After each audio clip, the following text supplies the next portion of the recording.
25 वर्ष झाली होय, पण अजूनही तोच लढा सुरू आहे. 80% मराठीच मुलांना नोकऱ्या मिळायला पाहिजेत. या महाराष्ट्रात मराठी माणसाचं स्वप्न आहे. सभेला संबोधित करायचं आहे. या बडे भाभींनी शहरात जो धुमाकूळ घातला त्याची सर्व या जिल्ह्यामध्ये देशामध्ये या नाशिकचं नाव या बाईंनी बदनाम केलं. 100 150 कॉल गुन्हेगारांना ही बाई करते, पोलिसांवर दबाव टाकते, पोलिसांना बदल्या करण्याची ही बाई धमकी देते आणि गेली 10 वर्ष हा सत्तेचा माज चालू आहे. संपूर्ण ड्रग्ज कॉलेज पर्यंत पोहोचलं, पानपट्टीवर पोहोचलं, चरस गांजा कुत्ता गोळी. आणि ज्यावेळेस छोट्या भाभीला अटक झाली त्यावेळेस सुद्धा बड्या भाभींचे कॉल सापडले गेले. पोलिसांनी त्यांना सांगितलं की तुम्ही कुठंतरी चुकीचं काम करताय, परंतु सत्ता असल्यामुळं हा सत्तेचा माज या पद्धतीने चालू होता. बड्या भाभीनंतर चिपड्या नावाचा एक माणूस या ठिकाणी गुन्हेगार पकडला गेला.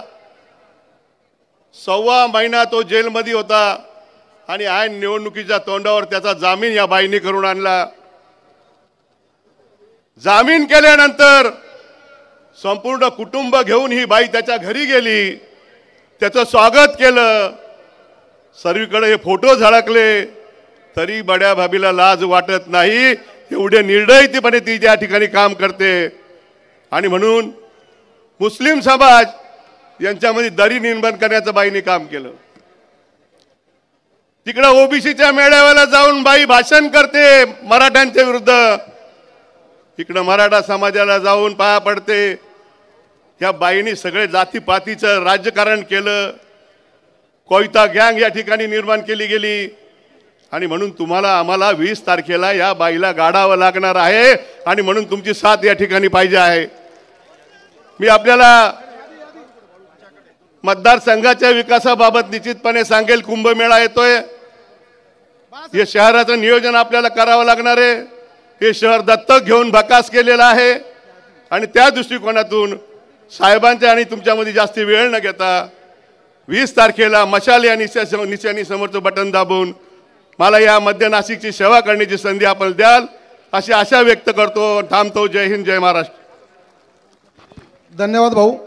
यानंतर वेळेअभावी मी या ठिकाणी सर्वांचं स्वागत करतो आणि जिल्हा प्रमुख तथा पश्चिम विधानसभा मतदारसंघाचे शिवसेना आणि महाविकास आघाडीचे उमेदवार सुधाकर भाऊ बडगुजर यांना विनंती करतो आपलं या ठिकाणी मनोगत व्यक्त करायचं.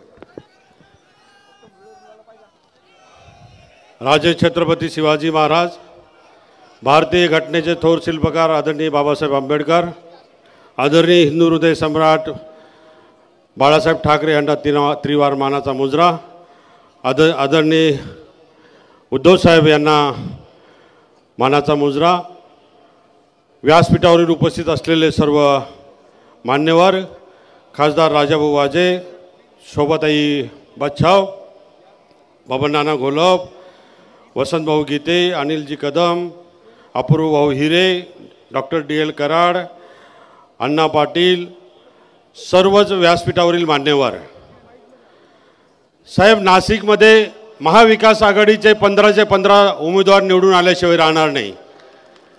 आजचं वातावरण असं निर्माण झालेलं या ठिकाणी. परंतु भारतीय जनता पार्टीची जिव्हारी लागलेलं आहे फार, कारण आपल्या उमेदवारांना त्रास देत आहेत फार. पोलीस प्रशासनाला हाताशी धरून खोटे गुन्हे आपल्या उमेदवाराच्या कार्यकर्त्यांवरती, ज्याच्यावरती NC सुद्धा नाही, अशा लोकांना तडीपारीची नोटीस बजावत आहेत.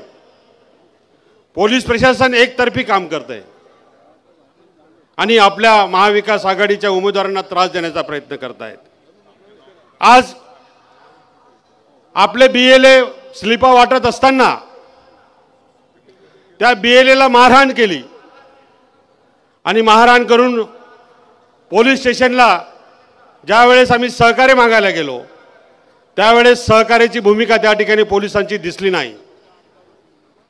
परंतु जिल्हा निवडणूक अधिकाऱ्याला मी विनंती करेल, निवडणूक आयोगाला विनंती करेल की पोलीस आयुक्त, पोलीस प्रशासन हे तुमच्या अंडर असतात. जर निष्क्रियता असेल, एकतर्फी कोणी एक लोकशाही मार्गाने जर निवडणूक लढत नसेल, एकतर्फी काही कारवाई करत असेल, तर त्यांची तात्काळ या ठिकाणाहून बदली केली पाहिजे. छोट्या छोट्या गुन्ह्यांमध्ये आमच्या लोकांना अडकवतात आणि मग ही लोकशाही तुमची. विधानसभेची निवडणूक आलेली आहे, लोकशाही पद्धतीने निवडणूक लढा. प्रभागामध्ये, वार्डामध्ये किंवा मतदारसंघामध्ये चुकीच्या पद्धतीने कामकाज करतात आणि आम्हाला शिकवतात. आम्हाला माहिती आहे तुमचा पराभव निश्चित आहे. महाविकास आघाडीचे 15च्या 15 जागा निवडून येणार आहे.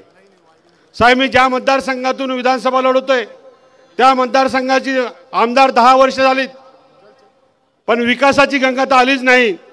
पण भ्रष्टाचाराचे कुरण त्या ठिकाणी निर्माण झालेत. भारतीय जनता पार्टीचे 13 नगरसेवकापैकी आज आपल्याकडे भारतीय जनता पार्टीचे बरेच नगरसेवक या ठिकाणी प्रवेश करतायत आपल्या साक्षीने. त्यावेळेस भारतीय जनता पार्टीच्या नगरसेवकांनी आरोप केलेत की आमच्या आमदार भ्रष्टाचाराचं कुरण असून 5 लाखाच्या कामात 2.5 लाख रुपये कमिशन मागतात. हे आम्ही नाही आरोप केले, भारतीय जनता पार्टीच्या सदस्यांनी आरोप केलेत. आमचे आमदार निष्क्रिय आहे, आम्ही नाही आरोप केले, भारतीय जनता पार्टीने आरोप केले आहेत.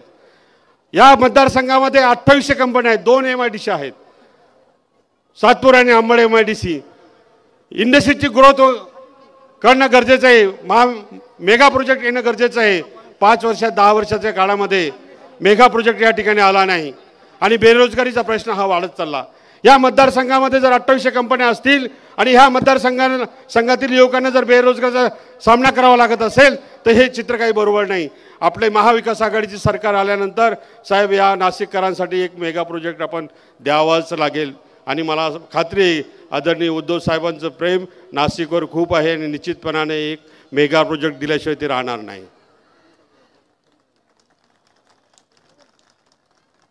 येणाऱ्या निवडणुकीमध्ये रोजगार निर्मितीचा प्रश्न हा मोठा आहे. 1,35,000 कामगार MIDC एरियामध्ये काम करतात. त्यांच्या पगारातून ESI कापला जातो साहेब. 10,000 पगार असेल तर 400 रुपये, 20,000 पगार असेल तर 800 रुपये. या मतदारसंघातून महिन्याला 10 कोटी रुपये ESI डिपार्टमेंटला जातात आणि वर्षाला 120 कोटी रुपये जातात.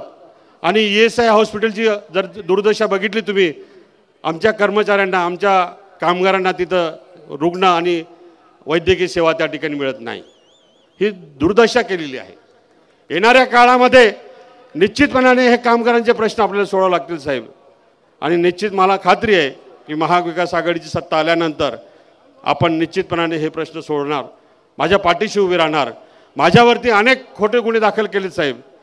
लोकसभेला सुद्धा माझी तडीबारी काढली कारण नसताना. माझ्या घरावरती अँटी करप्शनची रेड पडली काही कारण नसताना. परंतु असे गुन्ह्यांना आम्ही घाबरत नाही. मी सच्चा शिवसैनिक आहे. आदरणीय उद्धव साहेबांच्या पाठीशी उभा राहील. मरण पत्करेल पण शरण येणार नाही. मरण पत्करेल पण शरण येणार नाही. आदरणीय उद्धव साहेबांना आपल्याला ऐकायचं आहे. 20 तारखेला येणाऱ्या निवडणुकीमध्ये मशाल या चिन्हावरती मतदान करून प्रचंड बहुमताने विजयी कराल अशी माफक अपेक्षा करतो आणि थांबतो. जय हिंद, जय महाराष्ट्र. धन्यवाद. छत्रपती शिवाजी महाराज की. शिवसेना प्रमुख श्रीमान बाळासाहेब ठाकरे यांचा. सन्माननीय महाराष्ट्राचे कुटुंब प्रमुख सन्माननीय उद्धवजी ठाकरे साहेब, आप आगे बढ़ो. धन्यवाद. यानंतर साहेब काही प्रवेश आपण या ठिकाणी करणार आहोत. त्यामध्ये माजी महापौर अशोकजी मुतडक ज्यांचं नाव घेतलं त्यांनी पुढे यायचं आहे. हां, माननीय नागरेताई, मधुकरजी हिंगमिरे, डॉक्टर गोविंद वाघ, पवनजी पवार, विक्रमजी नागरे आणि नगरसेविका आमच्या पाटीलताई. तुम्ही थांबा.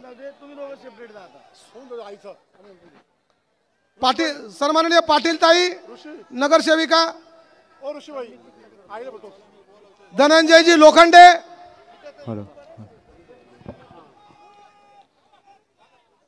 पवन भाऊ थांबा,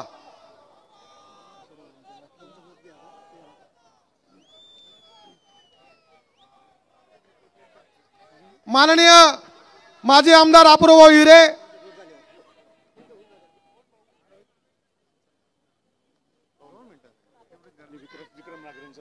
विक्रमजी नागरे, पवन भाऊ पवार, इंदुमतीताई नागरे, मधुकर भाऊ हिंगमिरे, डॉक्टर प्राध्यापक Vasant Govindji Wagh, Shamrao ACP retire ACP Shamrao Nipunge,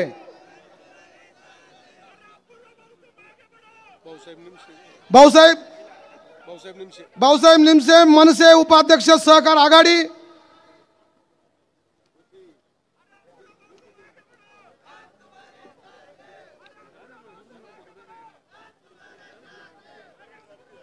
अपूर्व भाऊ आणि त्यांची सर्व टीम यांचा सन्मानाने या ठिकाणी प्रवेश होत आहे। मी विनंती करतो कृपया स्टेजवरती गर्दी कमी करायची आहे। सन्माननीय अहमद अबू काजी भारतीय जनता पार्टीचे शहर उपाध्यक्ष यांचा शिवसेना पक्षामध्ये प्रवेश होत आहे, त्यांचं सुद्धा सहर्ष स्वागत। माजी सभागृह नेते भारतीय जनता पक्षाचे महानगरपालिकेचे माजी सभागृह नेते मधुकरजी हिंगमिरे यांचा सुद्धा या ठिकाणी पक्षप्रवेश माननीय पक्षप्रमुखांच्या उपस्थित होतो, त्यांचं सुद्धा सहर्ष स्वागत। सन्माननीय प्राध्यापक डॉक्टर वसंत गोविंद वाघ साहेब यांचा सुद्धा या ठिकाणी प्रवेश होत आहे। या ठिकाणी ज्यांचे विचार ऐकण्यासाठी आपण या ठिकाणी उत्सुक आहोत,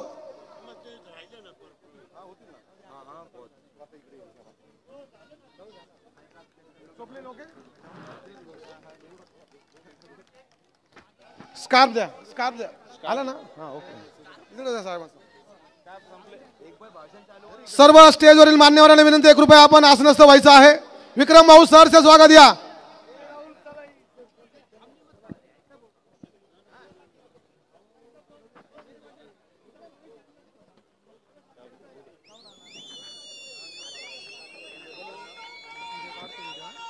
हिंदू हृदय सम्राट सरसेनापती श्रीमान बाळासाहेब ठाकरे यांचा, अरे महाविकास आघाडीचा सन्माननीय उद्धवजी ठाकरे साहेब, आप आगे बढ़ाओ। हा बुलंद आवाज कुणाचा? जय भवानी। धन्यवाद।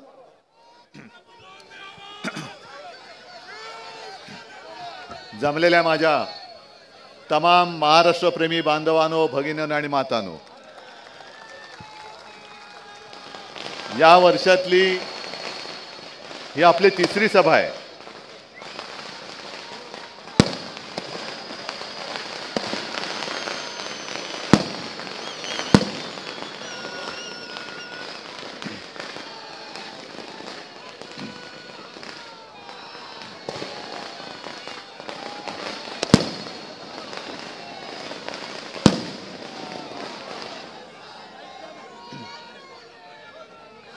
या वर्षातली आपली तिसरी सभा आहे आणि या तीन सभांपैकी नेमकी मोठी कोणती हेच कळत नाही, कारण तिन्ही सभा आपल्या मैदान ओसंडून वाहणाऱ्या ठरलेल्या आहेत। हे तुमचं प्रेम जे आहे, हा विश्वास जो आहे, या विश्वासाला आणि या प्रेमाला मी कधी तडा काय चरोटा सुद्धा जाऊ देणार नाही, हे माझं तुम्हाला वचन आहे। मी उगाच काहीतरी पोकळ आश्वासनं देणार नाही, कारण मी जे करता येणं शक्य असेल तेच बोलतो आणि जे मी बोलतो ते मी करून दाखवतो। मी म्हणजे काही देवेंद्र फडणवीस नाही। नाशिक दत्तक घेणार होते, बरोबर ना? नाशिक दत्तक घेणार होते, नाशिकला सोडलं वाऱ्यावर आणि गद्दारानं डोक्यावरती घेतलं।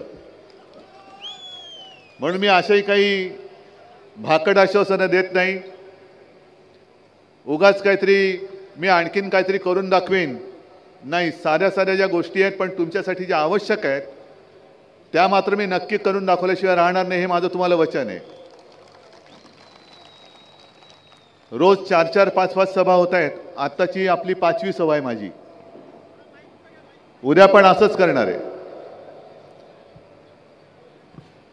नाशिकमध्ये एक चांगली गोष्ट मला दिसली, तशी संपूर्ण महाराष्ट्रात दिसते, की शिवसेनेसोबत महाविकास आघाडी म्हणून जे जे पक्ष लोकसभेला एकत्र आले होते ते सर्वच्या सर्व पूर्ण ताकदीने आज देखील एकत्र आहेत.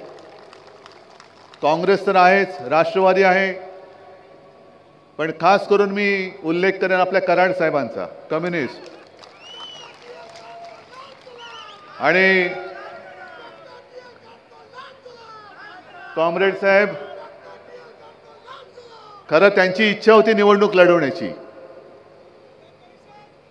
पण निवडणूक लढवणार मी म्हटलं की कराड साहेब कृपा करा जरा की यावेळेला तुम्ही सोबत राहा, तुम्हाला विधिमंडळात नेण्याची जबाबदारी माझी.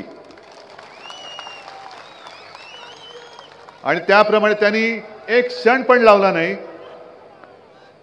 तत्काळ सांगितलं, उद्धवजी आमचा तुमच्यावरती विश्वास आहे, आम्ही पूर्ण ताकदीने महाविकास आघाडीचं सरकार आणण्यासाठी कटिबद्ध आहोत. आणि म्हणून कराड साहेब, मी जो तुम्हाला शब्द दिलाय तो सगळ्यांच्या साक्षीने दिलेला आहे. आणि तुम्ही माझी परीक्षा घ्या. नाशिक संपूर्ण जिंकून द्या, महाविकास आघाडीचं सरकार आणा, आणि मग मी ज्यांना ज्यांना शब्द दिलेत ते पाळतो की नाही ते तुम्ही पाहा. पहिल्या सभेची मला आठवण आहे, तेव्हा 23 जानेवारी होती आणि राम मंदिराचा सोहळा तिकडे चालला होता.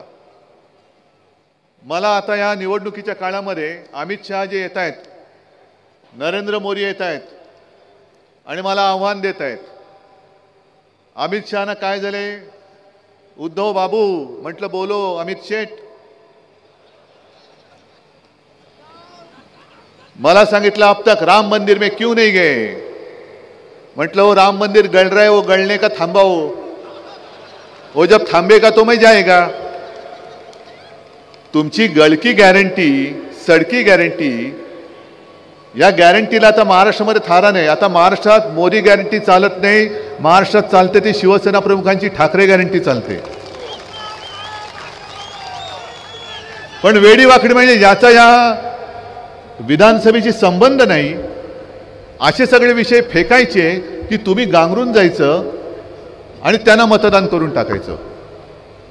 मला वाटेल ते त्यांनी प्रश्न विचारू दे, मी त्याला उत्तर देईन, पण मी प्रश्न जे विचारेन त्याला मोदी आणि शहानी सुद्धा उत्तर देणं हे गरजेचं आहे.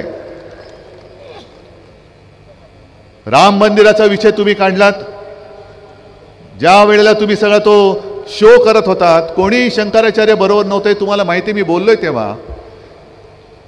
पण मी त्याच वेळेला नाशिकच्या काळाराम मंदिरात गेलो होतो आणि हेच ते काळाराम मंदिर, ज्या मंदिरामध्ये आपल्याच हाडामासाच्या रक्ताच्या माणसांना प्रवेश बंदी होती, म्हणून डॉक्टर बाबासाहेब आंबेडकरांनी सत्याग्रह केला होता. मी तिथे गेलो होतो. आणि मग तुम्ही राम मंदिराचा विषय काढलाय, काळाराम मंदिराचा विषय मी काढलाय, म्हणून मी इथे मिंद्यांपासून वरती मोदींपर्यंत सगळ्यांना विचारतोय की तुम्हाला जे मध्ये मध्ये प्रेम उतू जातं, मध्येच डॉक्टर बाबासाहेब आंबेडकरांचं प्रेम त्यानं येतं. आता काल हिंदू हृदय सम्राट बाळासाहेबांचं प्रेम आलेलं आहे, पण बाबासाहेबांचं प्रेम मोदीजी तुमचं उतू जात असेल तर मग मी तुम्हाला एक प्रश्न विचारतो, जो तुमच्या मिंद्यांना आणि देवेंद्रना विचारा, की काही दिवसांपूर्वी, 1-2 महिन्यांपूर्वी महाराष्ट्र शासनाने अल्पसंख्याक आयोग जो स्थापन केला, त्या आयोगामध्ये साधारणतः अल्पसंख्य म्हणून जे जे समाज येतात त्यांचा प्रतिनिधी त्याच्यात घ्यावा लागतो.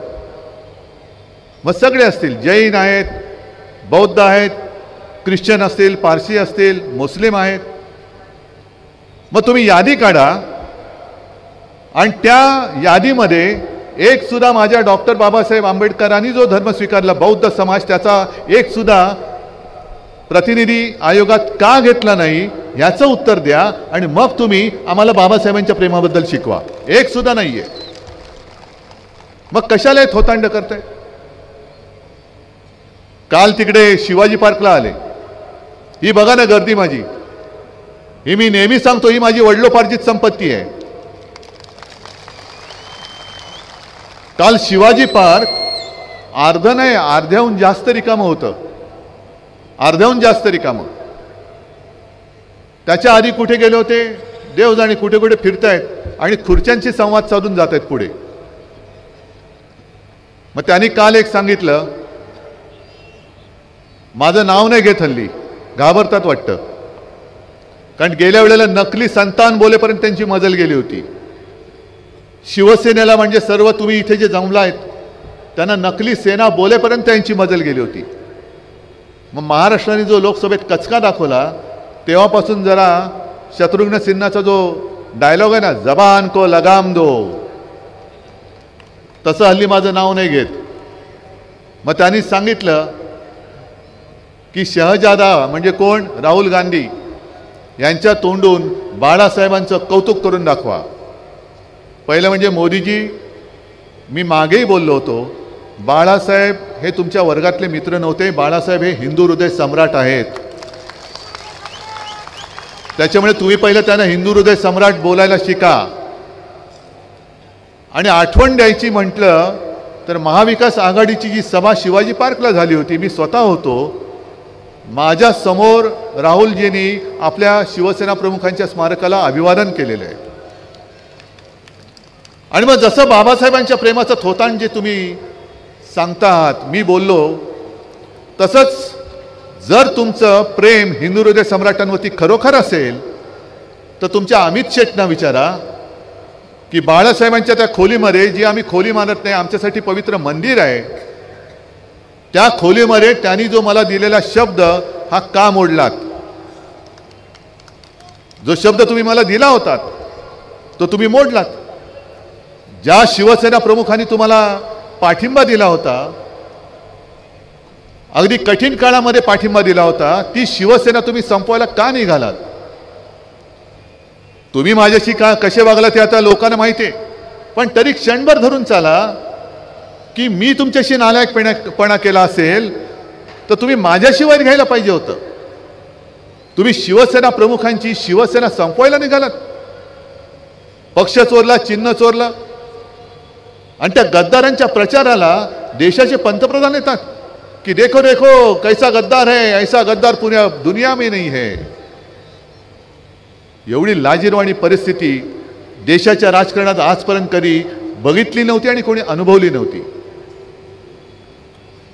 म्हणजे एखादा चोर समजा आपलं काहीतरी पाकिट मारलं किंवा घरी दरोडा घातला तर पोलीस त्याला पकडतात, पण तो चोर असं ते चोरीचा माल घेऊन फिरत नाही, बघ बघ हे तुझं मी चोरलंय आणि ते आता माझंच आहे.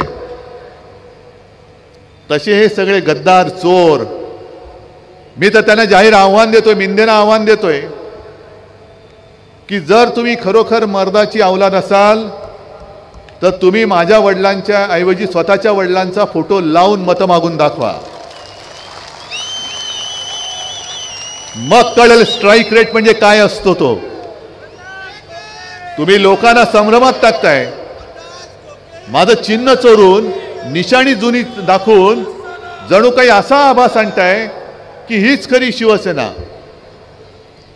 आणि मी निवडणूक आयोगाला सुद्धा वारंवार सांगतोय की तुम्ही चिन्ह माझं इकडचं तिकडे करू शकाल, कदाचित, कारण तो तुमचा अधिकार आहे, पण शिवसेना हे नाव माझ्या वडिलांनी माझ्या संघटनेला दिलेलं आहे, ते बदलण्याचा अधिकार मी निवडणूक आयोगाचा मानत नाही, मानायला मी तयार नाही. पण या विधानसभेच्या निवडणुकीमध्ये मी राज्यभर जे काय फिरतोय, जसं मगाशी वसंतराव तुम्ही बोलत होतात की गुंडागर्दी वाढते, कोयता गँगची दहशत वाढते, ड्रग्ज सगळीकडे पसरतायत, काय कोण जबाबदारी घेणार त्याची? महिलांवरती अत्याचार वाढतायत, आणि देवेंद्र कोणत्या युगामध्ये राहत आहेत. काल शिवाजी पार्कवरनं त्यांनी मला दुसरं एक आव्हान दिलं आणि सगळ्यांना एक आवाहन केलं की तुम्ही सगळ्यांनी मतांचं धर्मयुद्ध करा. करा ना. काय मतांचं धर्मयुद्ध म्हणजे काय असतं देवेंद्रजी, जरा सांगा ना आम्हाला. आमचं जे काय मशाल गीत आहे लोकसभेच्या निवडणुकीत आम्ही तयार केलेलं, जो तुमचा नोकर आहे निवडणूक आयोग, त्यांनी आम्हाला सांगितलं त्यातले 2 शब्द काढा. एक हिंदू हा तुझा धर्म आणि जय भवानी जय शिवाजी. हिंदू हा तुझा धर्म हे काढून टाकणारा तुमचा नोकर निवडणूक आयोग आम्हाला सांगतो आणि तुम्ही त्याच वेळेला सगळ्यांना सांगता धर्मयुद्ध करा. मग देवेंद्रजी नेमका धर्म आहे तरी कोणता तुमचा? आम्ही धर्माच्या नावावर मतं नाही मागितली. आज तुमचं जे काय चाललेलं आहे या भाजपचं, त्यांच्याकडे काही मुद्दे नाहीत. अरे धर्मयुद्ध म्हणण्यापेक्षा स्वतःची कर्म काय आहेत ती पहिली लोकांना सांगा ना, की आम्ही हे तुमच्यासाठी केलंय म्हणून आम्हाला मतं द्या. जसं मी सांगतो, मी 2.5 वर्ष मुख्यमंत्री होतो, पण 2.5 वर्षाच्या काळामध्ये करोनासारखं संकट हे संपूर्ण जगावरती आलेलं असताना देशामध्ये सातत्याने करोनापासून आपली जनता वाचवण्यामध्ये महाराष्ट्र नंबर 1 होता. नंबर 1. गुजरातमध्ये सार्वजनिक चिता पेटल्या होत्या, उत्तर प्रदेशमध्ये सार्वजनिक चिता पेटल्या होत्या, गंगेमध्ये प्रेतं वाहत होती, पण महाराष्ट्रामध्ये असं एक सुद्धा मृतदेहाची विटंबना आपण होऊ दिली नव्हती. एवढंच नाही तर औषधं असो, ऑक्सिजन असो, रुग्णशय्या असो, कुठेही कसलेही कमी आपण पडू दिली नव्हती. त्या काळात सुद्धा मी शिवभोजन 10 रुपयामध्ये देतोय, अजून चालू आहे की नाही मला माहिती नाही, पण काही काळासाठी मोफत शिवभोजन आपण दिलं होतं. रोजगार आणत होतो. 6.5 लाख कोटीचे सामंजस्य करार आपण महाराष्ट्रासाठी केले होते. आणि त्याही पेक्षा महत्त्वाचं म्हणजे कोणी न मागता मी माझ्या नागपूरच्या पहिल्या अधिवेशनात शेतकऱ्यांना कर्जमुक्त करून दाखवलं होतं. मग असं काहीतरी सांगा. आज महाराष्ट्राने तुम्हाला लोकसभेमध्ये लाथा घातल्यानंतर तुम्हाला बहिणी आहे ते कळलं. लाडकी बहीण का आमच्या कोण लागत नाहीत त्या? बहिणीला नुसते पैसे देऊन नाही चालणार, बहिणीची सुरक्षा करणं हे भावाचं काम असतं आणि ते आम्ही करणार आहोत, आम्ही करतो आहोत. आणि त्यासाठी तर शिवसेना प्रमुखांनी शिवसेनेची स्थापना केली.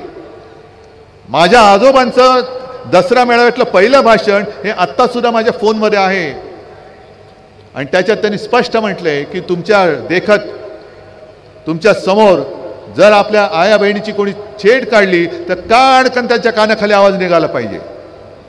ह्याच्यासाठी तर शिवसेनेची स्थापना झाली आणि ती शिवसेना तुम्ही संपूर्ण टाकायला निघालात. मी मराठवाड्यामध्ये गेलो होतो, विदर्भात गेलो होतो. 2 प्रोजेक्ट, एक तो नागपूरमध्ये आपण आणत होतो टाटा एअरबस, बोलणी चाललेली होती. मी मुख्यमंत्री होतो तेव्हा, जवळपास सगळं ठरत होतं, सरकार पाडलं आणि प्रोजेक्ट नेला गुजरात, अहमदाबादला. आत्ता 15-20 दिवसापूर्वी आपल्या डोळ्या देखत धूमधाममध्ये त्याचं उद्घाटन केलं मोदीजींनी. संभाजीनगरला गेलो तो, छत्रपती संभाजीनगर, तिकडे तो मेडिकल डिव्हाइस पार्क आपण आणत होतो. मेडिकल डिव्हाइस पार्क मराठवाड्यात जर का आला असता तर किमान 1 लाख युवक आणि युवतींना तिथे रोजगार मिळाला असता. किमान 1 लाख.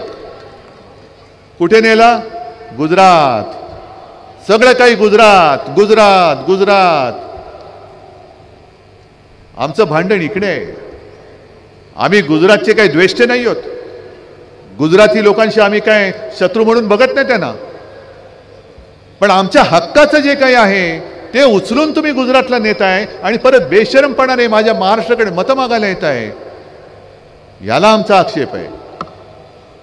आम्हाला आमच्या हक्काचं पाहिजे. महाराष्ट्र कधी दुसरं कोणाचा ओरबाडून घेणारा नाहीये.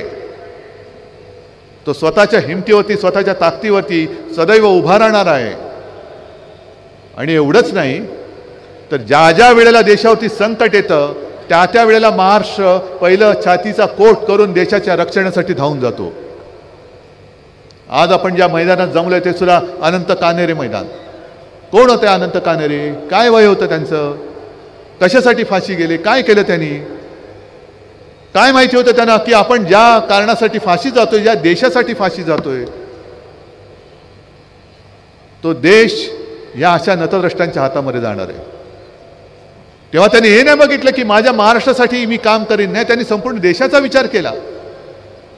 मग संपूर्ण देशासाठी आपला बलिदान देणारी माणसं, क्रांतिकारक ज्या महाराष्ट्राने जन्माला घातली, त्या महाराष्ट्राबरोबर तुम्ही असा वैरभाव का करतात? या नाशिकमधनं आजपर्यंत तुम्ही कितीतरी वेळेला भाजपाचे आमदार निवडून दिले. आम्हीच होतो त्यांच्याबरोबर, आपणच होतो त्यांच्याबरोबर.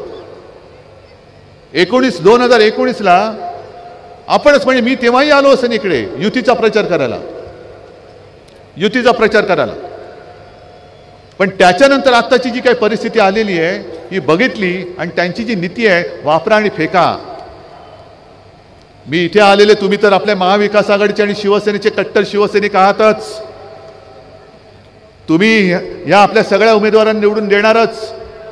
पण जे कोणी या चॅनलच्या माध्यमातून महाराष्ट्रभर माझं भाषण ऐकत असतील, त्या इतर पक्षाच्या कार्यकर्त्यांना आणि मतदारांना पण मी सांगतोय, अगदी भाजपच्या लोकांना सुद्धा सांगतोय.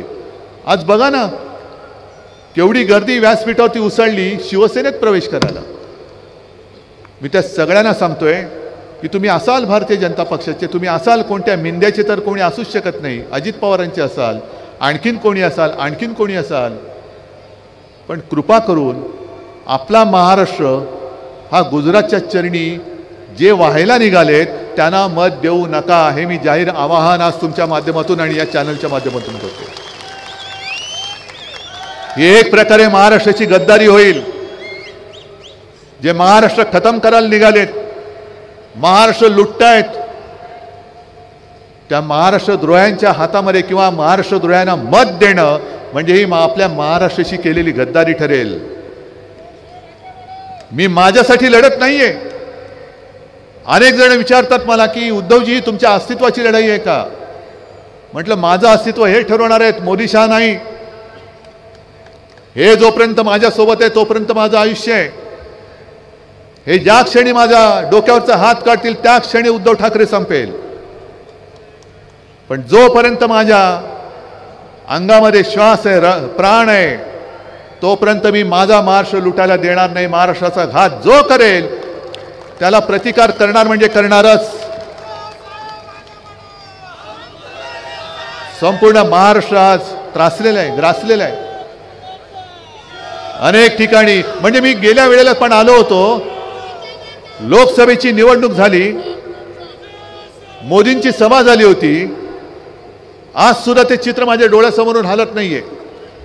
एका शेतकऱ्यांनी उभं राहून मोदीजींना कांद्याविषयी बोललं होतं, काय नजरेने मोदींनी त्यांना पाहिलं होतं आणि त्याला बाहेर काढला गेला होता. म्हणजे शेतकऱ्यांनी त्याच्या विषयाबद्दल प्रश्न नाही विचारायचे, नुसत्यांचं गुणगान गायचं, नुसत्यांचा उदो करायचा. पण आमच्या कांद्याला भाव कधी मिळणार हे विचारणं हा गुन्हा झालेला आहे. सोयाबीनला भाव कधी मिळणार हे विचारणं हा गुन्हा झालेला आहे. कापसाची खरेदी, कापसाला भाव कधी मिळणार, बेकारांना रोजगार कसा मिळणार हे नाही विचारायचं. हे विचारलं तर तुम्हाला आत टाकू, तडीपार करू.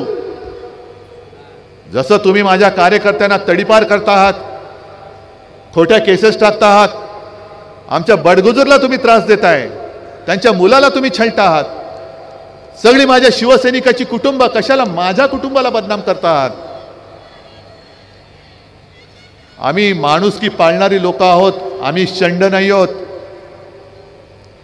जर आम्ही तुमच्याशी सुडाने वागायचं ठरवलं तर तुमच्या 10 पटीने आम्ही तुम्हाला संपवण्यासाठी पावले टाकू शकतो. आणि आज पण मी सांगतोय की 10 दिवस थांबा. तुम्ही सगळे मिळून जर तुम्ही सरकार दिलत ना,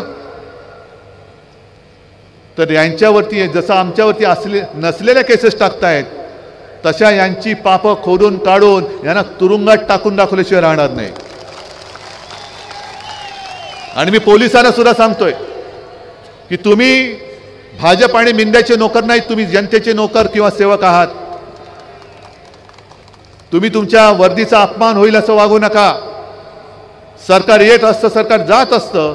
उद्याचं सरकार आहे आमचं आहे, उद्याचं सरकार आहे आमचं आहे. त्याच्यामुळे त्यांची मस्ती, ती मस्ती उतरवायला हा जनसमुदाय हा तत्पर आहे, तो उतरवेल त्यांची मस्ती. पण नंतर तुम्हाला आमच्या सरकारमध्ये काम करावं लागणार आहे. आज सुद्धा काही ठिकाणी काही झकाझकी झाली, मारामारी झाली. ऐन मतदानाच्या दिवशी सुद्धा येण्याची शक्यता आहे.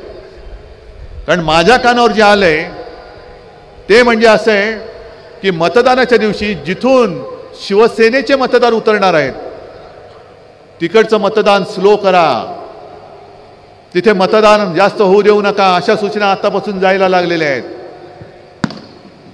पण याद राखा, असं जर का आडकाठी करण्याचा प्रयत्न केला मग निवडणूक राहील बाजूला. आणि भाजपला मी आव्हान देतोय, हिम्मत असेल तर पोलीस बाजूला ठेवा आणि समोरासमोर येऊन लढा. आमची दोन्हीची तयारी आहे. निवडणूक लढायचे, निपक्षपातीपणाने लढा.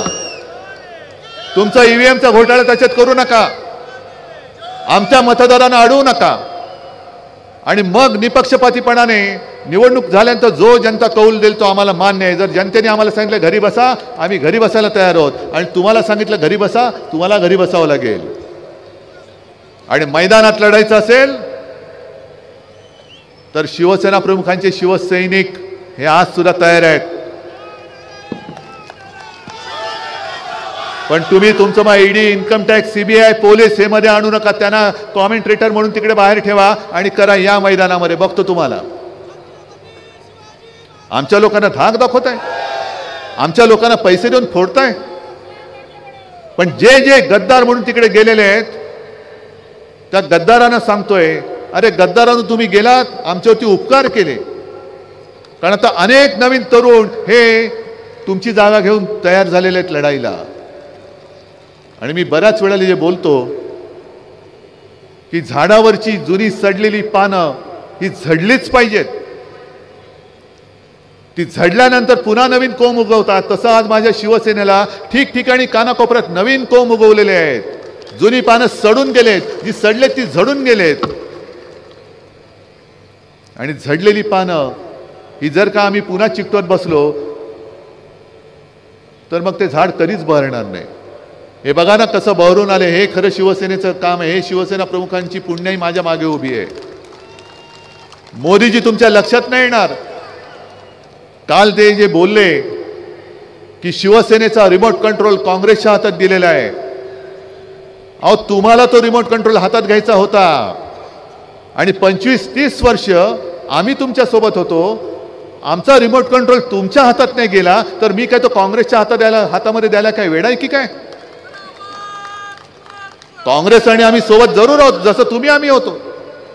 उद्धव ठाकरेंनी म्हणे शिवसेनेची काँग्रेस केली. अरे भाजपा नाही होऊ दिली तर मी काँग्रेस कशी काय होऊ देणार? पण यांनी गद्दारी करून सरकार का पाडलं? कारण यांना महाराष्ट्र लुटायचा आहे. होय, मी स्पष्ट बोलतो.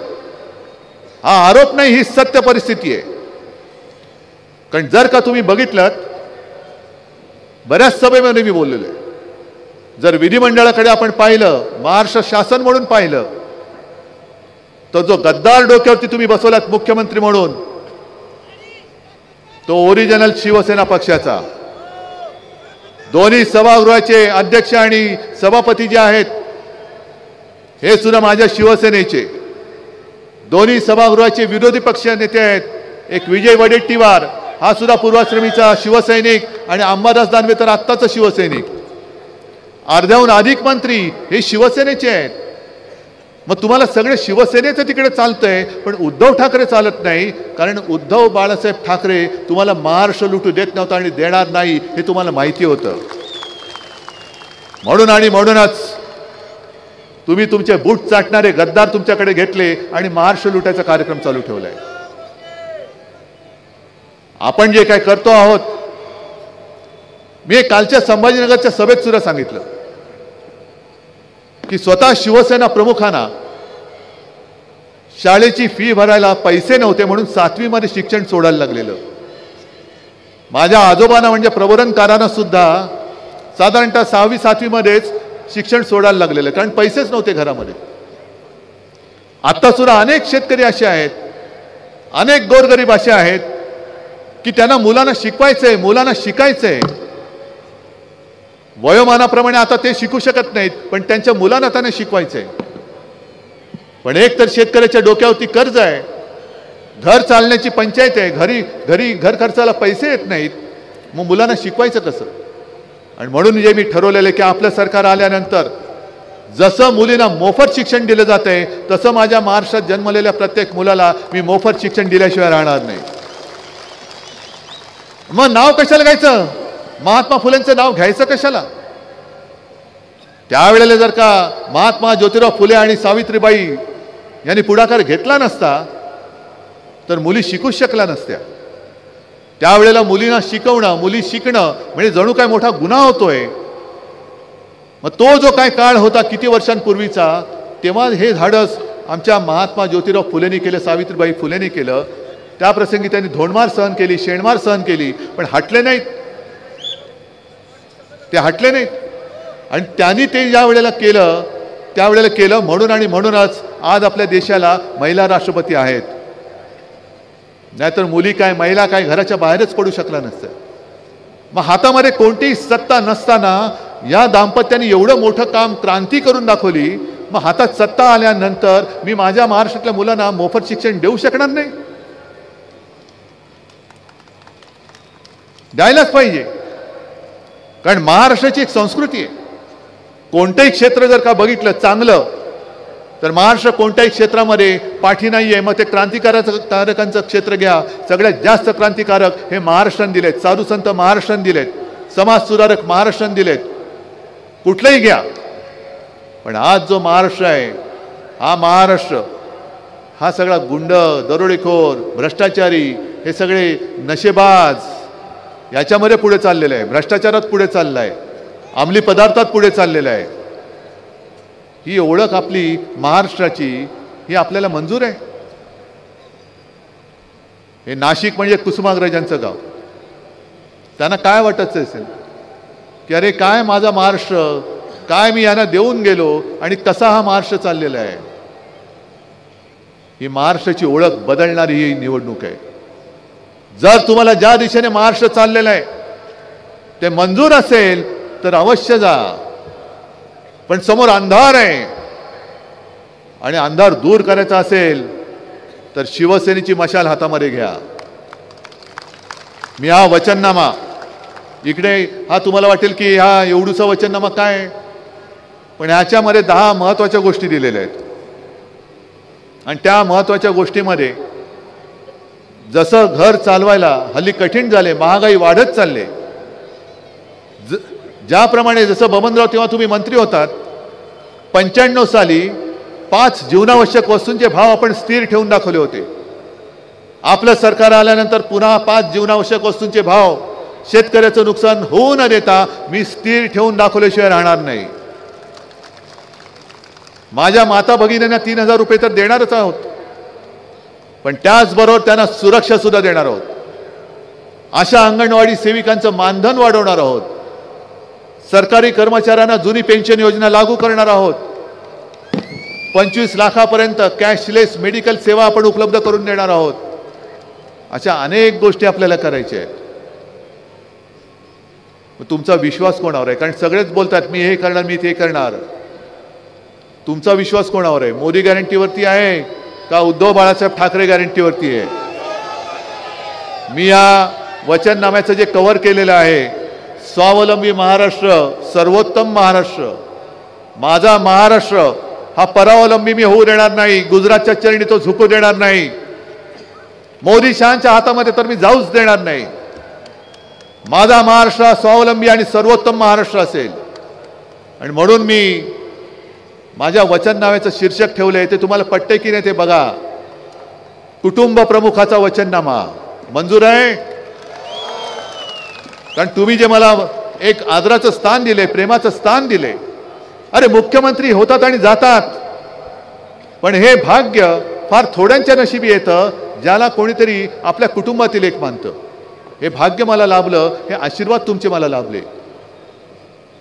आणि म्हणून एकच सांगतो की हे जे एक नातं आपलं निर्माण झालेलं आहे, काही जण माझ्यावरती टीका करतात, हे आणि यांचं कुटुंब. हो आहेच, मी माझ्या कुटुंबाची जबाबदारी घेतलेलीच आहे आणि हे माझं कुटुंब आहे, हेच तर माझं कुटुंब आहे.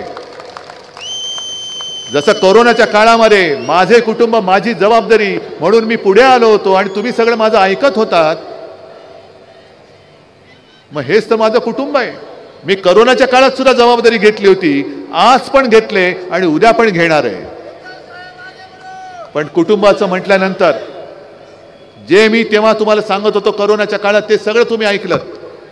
त्याच नात्याने मी आज तुम्हाला सांगतोय, तमाम जनतेला सांगतोय की तुम्ही कोणत्याही पक्षाचे असाल, पण जो जो महाराष्ट्राचा घात करायला निघालाय, जो आपला महाराष्ट्राचा गुजरात करायला निघालेला आहे, अशा कोणत्याही उमेदवाराला मत तुमचं मिळता कामा नये, मत जाता कामा नये. प्रत्येक मत हे तुमच्या भविष्यासाठी आणि आपल्या महाराष्ट्रासाठी त्या 20 तारखेला पडलं पाहिजे. मंजूर आहे? सगळे जरा हात वर करून सांगताय. मग एवढे हात जर का एकत्र आले तर कोणाची हिंमत आहे महाराष्ट्र लुटायची? बस, मग या हाताने येत्या 20 तारखेला हे पवित्र काम तुम्हाला करावंच लागेल. आणि आपली निशाणी काय? मशाल. जिथे जिथे मशाल असेल तिथे मशाल, हाताचा पंजा असेल तिकडे हाताचा पंजा, आणि जिथे तुतारी असेल तिकडे तुतारी. धन्यवाद. जय हिंद, जय महाराष्ट्र. धन्यवाद साहेब. आणि देवानंदचे बिरारी हे राष्ट्रगीतांनी या ठिकाणी सभेची सांगता करत आहेत.